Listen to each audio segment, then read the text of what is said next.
الحمد للہ رب العالمین والصلاة والسلام علی اشرف الانبیاء والمرسلین نبینا محمد وعلی آلہ وصحبہ اجمعین اما بعد فاعوذ باللہ من الشیطان الرجیم وقرآن الفجر ان قرآن الفجر کان مشہودا۔ برادران اسلام اور عزیز بھائیوں، آج کے درس میں صلاۃ عشاء اور صلاۃ فجر باجماعت پڑھنے کے ثواب کے سلسلے میں بیان کرنے کی کوشش کروں گا۔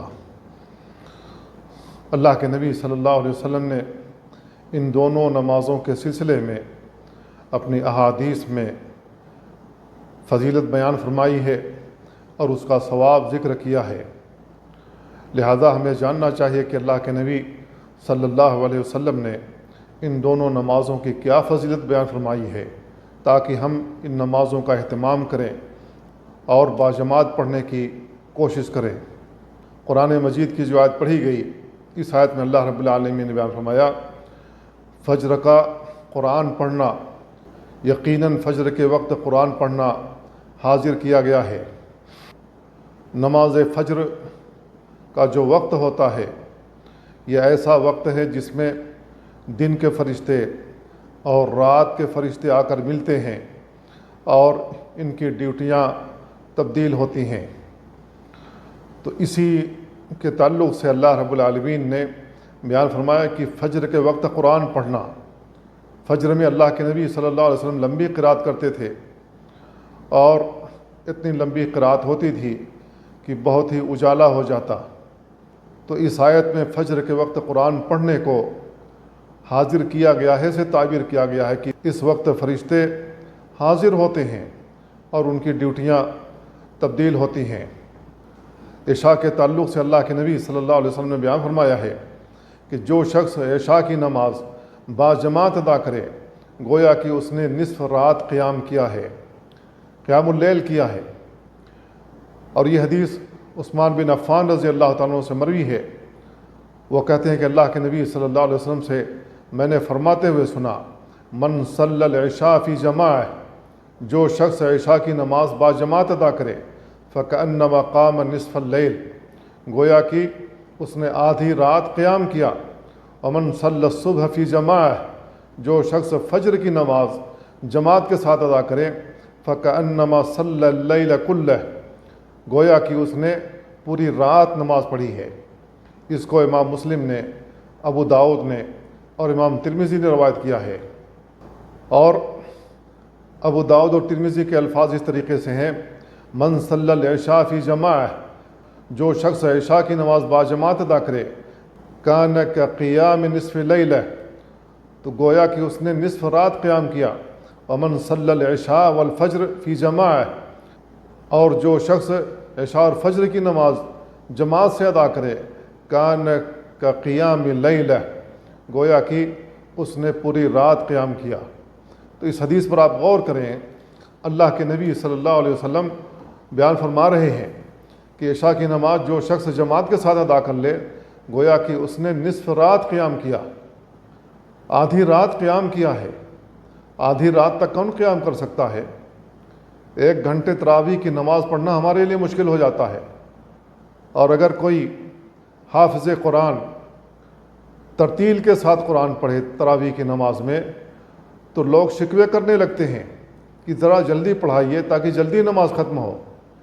تو میرے بھائیو، یہ ہماری صورتحال ہے، جبکہ اللہ کے نبی صلی اللہ علیہ وسلم نے اس حدیث میں بیان فرمایا ہے کہ جو شخص عشاء کی نماز جماعت سے پڑھ لے گویا کہ اس نے نصف رات قیام کیا ہے، اور جو شخص عشاء اور فجر دونوں جماعت سے پڑھ لے گویا کہ اس نے پوری رات قیام کیا ہے۔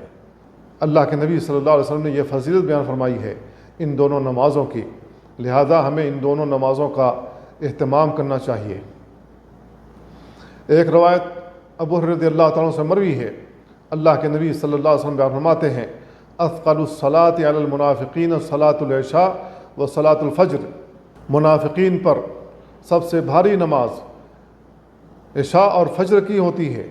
وَلَوْ يَعْلَمُونَ مَا فِيهِمَا لَأَتَوْهُمَا وَلَوْ حَبْوًا، اگر انہیں معلوم ہو جائے کہ ان دونوں نمازوں میں کیا ثواب ہے، ان دونوں نمازوں کی کیا فضیلت ہے، تو وہ سرین کے بل گھسیٹتے ہوئے آئیں گے وَلَقَدْ هَمَمْتُ أَنْ آمُرَ بِالصَّلَاةِ فَتُقَامَ، میں نے ارادہ کر لیا ہے کہ میں نماز پڑھانے کے لیے کسی کو حکم دوں اور نماز کھڑی کر دی جائے.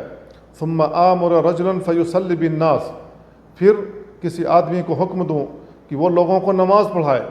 ثُمَّ أَنْطَلِقُ مَعِيَ بِرِجَالٍ مَعَهُمْ حُزْمٌ مِّنْ حُطَبٍ إِلَىٰ قَوْمٍ لَا يَشْهَدُونَ الصَّلَاةَ فَأُحَرِّقُ عَلَيْهِمْ بُيُوتَهُمْ، پھر میں لوگوں کے ساتھ مدینہ کی گلیوں میں چکر لگاؤں جن کے ساتھ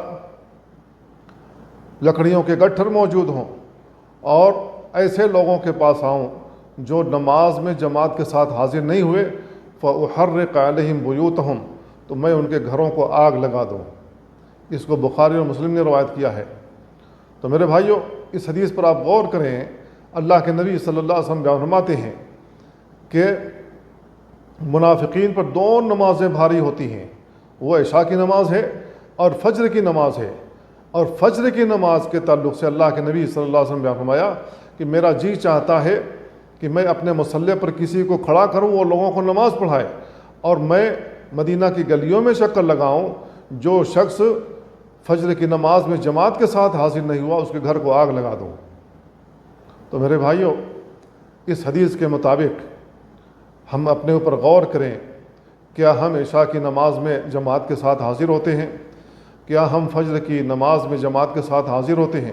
اگر نہیں حاضر ہوتے ہیں تو اس کا مطلب یہ ہے کہ یہ دونوں نمازیں ہمارے اوپر بھاری ہیں.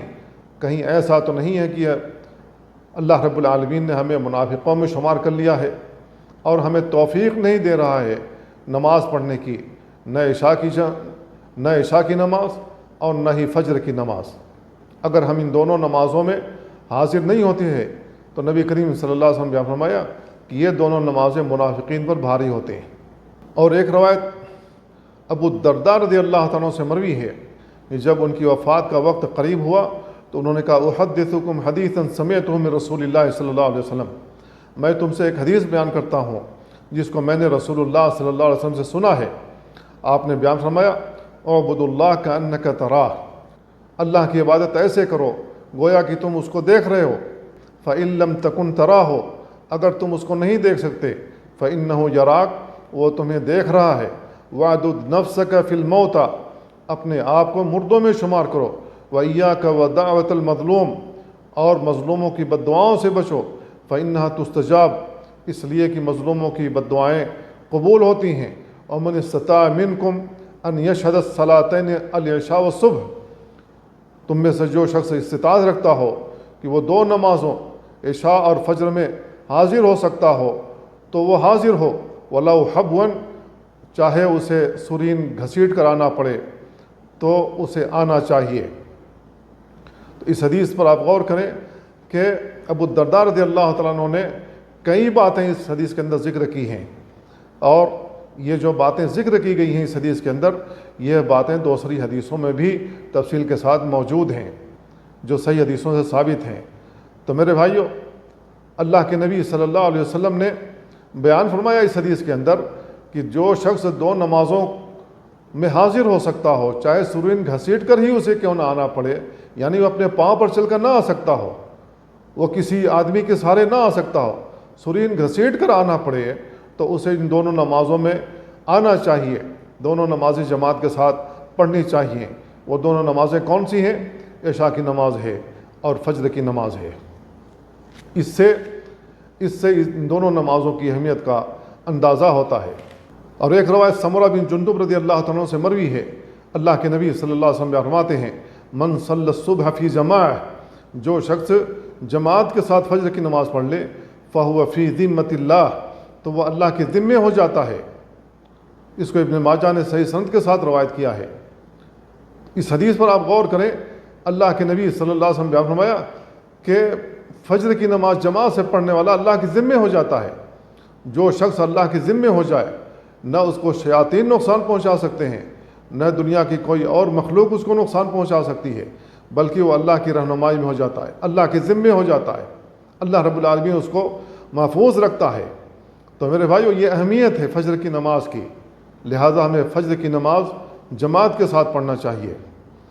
اور ایک روایت ابو بکر بن سلیمان ابن ابی حثمہ سے مروی ہے کہ عمر بن خطاب رضی اللہ تعالیٰ عنہ نے سلیمان بن ابی حثمہ کو فجر کی نماز میں گم پایا، یعنی وہ فجر کی نماز میں حاضر نہیں تھے، اور عمر رضی اللہ تعالیٰ عنہ بازار کی جانب نکل گئے، اور سلیمان کا گھر مسجد اور بازار کے درمیان تھا۔ تو جب وہ گزر رہے تھے تو ام سلیمان سے ان کی ملاقات ہوئی، تو ام سلیمان سے انہوں نے کہا میں نے آج سلیمان کو فجر کی نماز میں نہیں دیکھا ہے۔ تو وہ کہتی ہیں انہ بات یصلی فغلبتہ عیناہ، وہ رات میں نماز پڑھتا رہا ہے اور فجر کا وقت قریب ہوا ہے تو اس کی آنکھ لگ گئی، اس کو نیند آ گئی۔ فقال عمر، تو عمر رضی اللہ تعالیٰ عنہ نے کہا لأن أشهد صلاة الصبح في جماعة أحب إلي من أن أقوم ليلة، میں فجر کی نماز میں حاضر رہوں، جماعت کے ساتھ نماز پڑھوں، یہ مجھے زیادہ محبوب ہے کہ میں ساری رات نفل پڑھتا رہوں۔ نفل تو نفل ہے، اس کا جو ثواب ہے وہ اپنی جگہ پر ہے، لیکن نفل پڑھنے کی وجہ سے فرض چھوٹ جائے تو یہ عقل مندی نہیں ہے، کیونکہ جو فرائض ہیں اللہ رب العالمین ان کے بارے میں پوچھے گا، یہ پڑھ کے آئے ہو یا نہیں آئے ہو، میری فرائض ادا کرتے تھے یا نہیں ادا کرتے تھے، اللہ رب العالمین اس کے بارے میں سوال کرے گا۔ اور فرائض نماز کے سلسلے میں جو فضیلتیں وارد ہوئی ہیں وہ بہت زیادہ ہیں، لہذا نوافل کے چکر میں فرائض چھوڑ دیے جائیں یہ درست نہیں ہے۔ درست یہ ہے کہ ہم فجر کی نماز پڑھیں، عشاء کی نماز پڑھیں اور دیگر نمازیں جماعت کے ساتھ پڑھیں تاکہ اس کا ثواب ہمیں ملتا رہے، اور نوافل کے چکر میں اپنے فرائض کو نہ چھوڑیں۔ اگر آدمی فرائض پڑھنے کے لیے جا رہا ہے لیکن اسے اندازہ ہو رہا ہے کہ جماعت ختم ہو گئی ہوگی، تو ایسی صورت میں اس کو مسجد کی طرف جانا چاہیے۔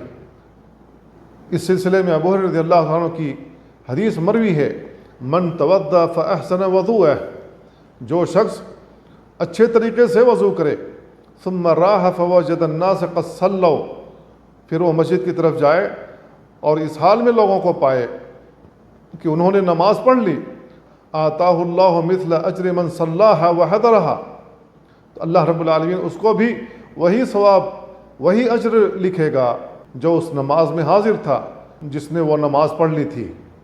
لا ينقص ذلك من اجورہم شیئا، ان کی اجروں میں کوئی کمی نہیں کی جائے گی۔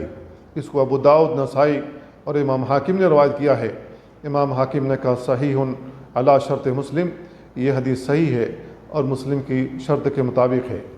تو میرے بھائیوں، شیطان ایسے موقعوں سے فائدہ اٹھاتا ہے اور وسوسے ڈالنا شروع کر دیتا ہے کہ جماعت اب ختم ہو گئی ہوگی، کیا فائدہ ہے مسجد میں جانے کا، لہذا گھر ہی میں پڑھ لو۔ تو کم سے کم وہ آپ کے اجر میں کمی لانا چاہتا ہے کہ آپ کو زیادہ اجر نہ ملے، آپ کو ان اجروں سے محروم کرنا چاہتا ہے جن اجروں کو اللہ کے نبی صلی اللہ علیہ وسلم نے بیان فرمایا ہے، لہذا وہ وسوسے دلا کر کے آپ کو مطمئن کر دیتا ہے اور ہم مطمئن ہو جاتے ہیں اور گھر میں نماز پڑھ لیتے ہیں۔ تو میرے بھائیو، ہمیں کوشش کرنی چاہیے کہ ہم جماعت کے ساتھ نمازیں ادا کریں جو اللہ رب العالمین نے ہم پر فرض کی ہیں، اور اگر نماز ختم بھی ہو گئی ہو تو بھی ہمیں مسجد کی طرف جانا چاہیے، وہاں دوسری جماعت ہو رہی ہو تو کم سے کم دوسری جماعت مل جائے گی، دوسری بھی ختم ہوگی تو تیسری جماعت مل جائے گی۔